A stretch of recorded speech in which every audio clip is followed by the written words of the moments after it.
Hello students and welcome back to my channel math solutions with Rose ma'am. और आज हम करने जा रहे हैं हमारी वर्कशीट नंबर 7 जिसकी डेट है 26/7/21।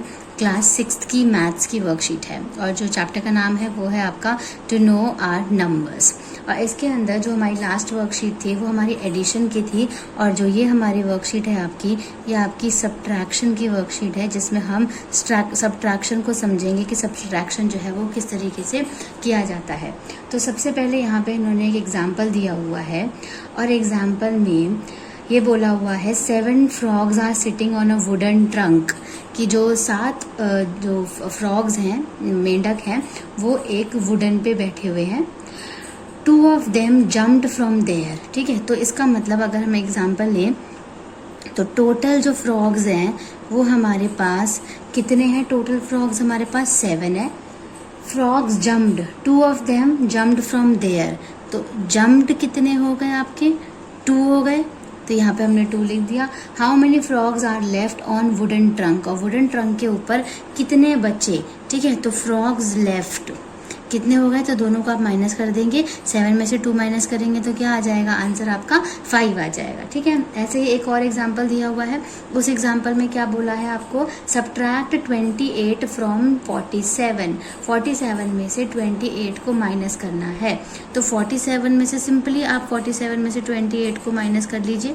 ठीक है, ये 7 में से 8 नहीं जा सकता तो यहाँ से इसे कैरी ओवर ये बोरो करेगा, तो इसके पास 17 हो गया और इसके पास कितना बच गया?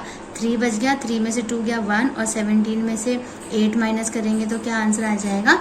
9 आंसर आ जाएगा। ठीक है, और इसके अंदर आपको क्या बता रखा है? कुछ पॉइंट्स बता रखे हैं कि that what is subtraction. Subtraction के कुछ पॉइंट्स हैं कि हमें कैसे पता चलेगा कि हमें उस क्वेश्चन में सब्ट्रैक्ट करना है, कुछ और चीज़ नहीं करनी है।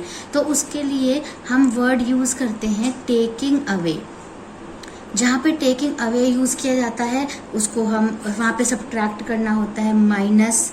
जहाँ पे माइनस वर्ड यूज़ हो उसके लिए सब्ट्रैक्ट। लेस के लिए सब्ट्रैक्ट यूज़ किया जाता है डिफरेंस। तो ये सारे वर्ड्स मैं आपको बता रही हूँ जो कि प्रॉब्लम सम में रियल लाइफ सिचुएशंस में दिए हुए होते हैं और हमें पता नहीं चल पाता कि हमें प्लस करना है या माइनस करना है। लेकिन अगर ये वाले वर्ड्स का यहाँ पर यूज़ किया हुआ है तो उसका मतलब होता है कि हमें माइनस ही करना है। डिफरेंस हो गया, उसके बाद हो गया डिडक्ट। ठीक है, और उसके बाद आ गया आपका लास्ट जो इन्होंने दे रखा है वो दे रखा है डिक्रीज। ठीक है, तो डिक्रीज। अब ये सारे वर्ड जो हैं इनको हमें ध्यान में रखना है जब भी हम अपने माइनस के सम्स जो हैं वो करेंगे, तो आप इसको भी ज़रूर नोट डाउन कर लीजिएगा। ये आपका एक तरीके का ब्रेनस्टॉर्मिंग है कि व्हाट इज सब्ट्रैक्शन। अब उसके बाद हम देखते हैं कि steps involving in problem solving. जब प्रॉब्लम सॉल्विंग वाले क्वेश्चन आते हैं तो किस तरीके से हमें उसको सॉल्व करना होता है। तो सबसे पहले है identifying and understanding the problem. सबसे पहले हमें प्रॉब्लम को आइडेंटिफाई करना है और उसको अंडरस्टैंड करना है, उसको समझना है। दूसरा, कलर इम्पॉर्टेंट नंबर्स। उसके बाद जो उसमें इम्पॉर्टेंट नंबर्स दिए हुए हैं उसे कलर करना होता है। अंडरलाइन द कीवर्ड्स, कीवर्ड्स को अंडरलाइन करना होता है। एनालाइज इट, उसके बाद उस क्वेश्चन को एनालाइज करना होता है। और लास्ट में जो 5th पॉइंट है उसका सॉल्व इट, उसके बाद हमें उसको सॉल्व करना होता है। ठीक है, तो यहाँ पे एक और क्वेश्चन दिया हुआ है, उस क्वेश्चन को भी कर लेते हैं, उसके बाद हम सीधा अपने एक्सरसाइज पे चलेंगे। ठीक है, तो यहाँ पे पहले हम क्वेश्चन को सॉल्व करते हैं। क्वेश्चन जो है आपका वो दे रखा है the price of a scooter is 54,500। ये जो है स्कूटर का प्राइस है। ठीक है, यहाँ पर मैं लिख देती हूँ, ये प्राइस ऑफ स्कूटर है। ठीक है, उसके बाद इन्होंने बोला है and the price of a motor bike is 60,925। और 60,925 जो है ये आपका मोटर प्राइस ऑफ बाइक है। ठीक है, प्राइस ऑफ मोटर बाइक है। आपको आंसर निकालना है which vehicle is costly and by how much, कि कौन सा जो व्हीकल है वो महंगा है और कितना है। तो आपको यहाँ पे साफ साफ नजर आ रहा होगा कि प्राइस ऑफ स्कूटर कम दिया हुआ है और बाइक का जो प्राइस है वो ज़्यादा है। इसका मतलब जो बाइक है वो क्या है आपकी? कॉस्टली है। तो सबसे पहले हम यहाँ पे हाउ मच भी पूछा है, डिफरेंस भी पूछा है, तो यहाँ पे पहले बाइक का कॉस्ट लिखेंगे। सबसे पहले हम 60,925, उसके बाद आप स्कूटर का कॉस्ट लिखिए। ठीक है, उसके बाद दोनों को माइनस कर दीजिए। माइनस करेंगे तो 5 आ जाएगा, 2 आ जाएगा इधर 4, और इसने इससे कैरी ओवर किया तो यहाँ पे 6 हो गया। 10 में से 4 माइनस करेंगे 6, तो 6425 जो है वो इनका डिफरेंस आया। और यहाँ पर हम लिखेंगे that motor bike is costly, क्योंकि मोटर बाइक जो है वो हमारी ज़्यादा कॉस्टली है, इज कॉस्टली बाय ₹6425। ठीक है, ये रुपीस इतनी जो है वो बाइक जो है वो महंगी है। ठीक है, अब हम चलते हैं, हमारे एग्जाम्पल सारे हो गए, अब हम चलते हैं हमारे लेट्स डू वाले पार्ट पे, जो कि हमें खुद करने के लिए दिया है कि अब आपको सम्स दिए हुए हैं और सम्स करने हैं। तो क्वेश्चन नंबर 1 जो है वो है arrange in columns and subtract. तो ए पार्ट है आपका 118 फ्रॉम 453। जब हम माइनस करते हैं तो जो फ्रॉम के बाद वाला नंबर होता है हमें कॉलम मेथड में सबसे ऊपर वो रखना होता है, और फ्रॉम के पहले वाला जो नंबर होता है वो बाद में रखना होता है। ठीक है, या फिर ये कहिए कि बड़ा नंबर आप ऊपर रख सकते हैं और छोटा नंबर जो है वो नीचे रखना होता है। अब माइनस करिए इसको, ये तो 13 हो गया, यहाँ पे 4 आ गया, 4 में से 1 गया आपका, कितना बचा 3, इधर 4 में से 1 3, और 13 में से 8 गया, तो यहाँ पे आ गया आपका आंसर 5। तो 335 जो है वो आपका पार्ट ए का आंसर है। अब हम करते हैं अपना पार्ट बी पे चलते हैं।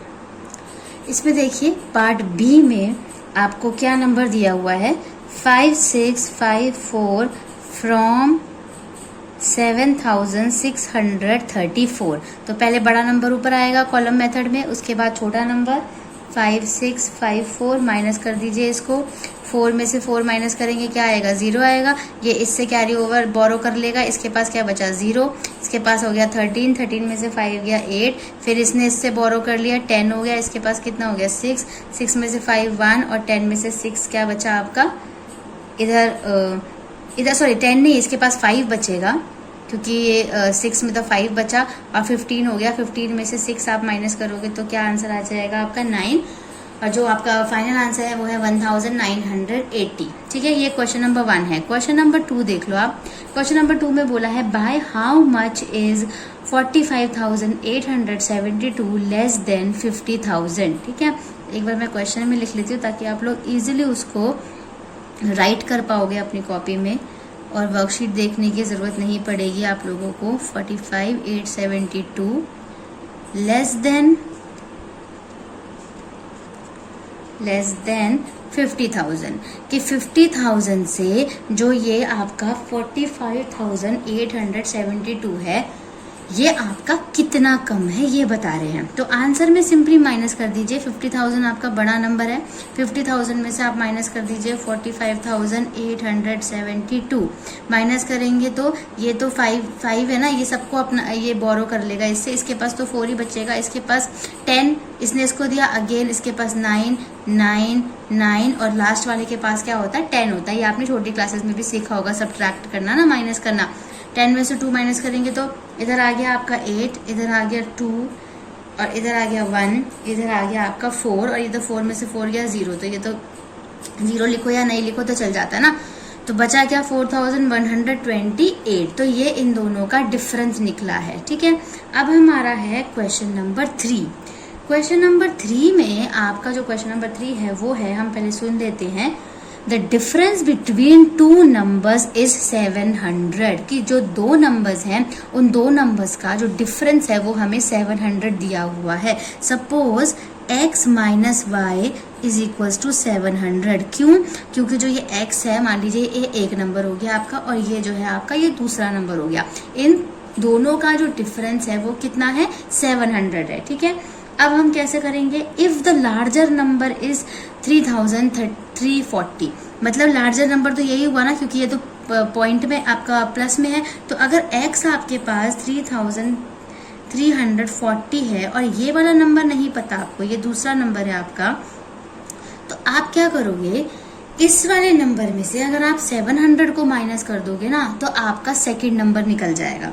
तो हम इस नंबर में से 700 को माइनस करेंगे तो हमारा सेकंड नंबर निकल जाएगा, और जब आप माइनस करोगे तो क्या आंसर आ जाएगा आपका 2640, ये आपका दूसरा नंबर हो गया। यहाँ पर आप इसको साइड में ये भी लिख सकते हो कि जो x है आपका वो आपका फर्स्ट नंबर है, ठीक है, और जो y है वो आपका सेकंड नंबर है, ठीक है। तो अब y निकल गया आपका, ये आ गया। अब इसको माइनस भी आप अगर आप करके देखना चाहें तो यहाँ पे रफ वर्क में करके दिखा देती हूँ मैं। 3340 में से 700 को माइनस कर दीजिए तो ये तो 0 आ जाएगा, ये भी 4 आ जाएगा, इसके पास बचा 2 और 13 में से 7 गया, कितना बचा 6। तो 26,420 ये आ गया आपका 2640। तो ये आपका इस एक्सरसाइज का, इस वर्कशीट का लास्ट क्वेश्चन था, क्वेश्चन नंबर 3। यहाँ पे हमारी ये वर्कशीट जो है ये कंप्लीट हो जाती है। तो आप सभी बच्चे इस वर्कशीट को अपनी कॉपीज में नोट डाउन कर लीजिए, ठीक है, और सारे एग्जाम्पल्स को ध्यान से समझिएगा, ध्यान से लिखिएगा, और क्वेश्चंस को भी और विद आंसर्स तरीके से उसको लिखिएगा। और अब हम मिलते हैं अपनी नई वीडियो में नई वर्कशीट के साथ। तब तक आप और भी मेरी वीडियोस देखते रहिए। Keep practising maths, keep enjoying. Thank you students.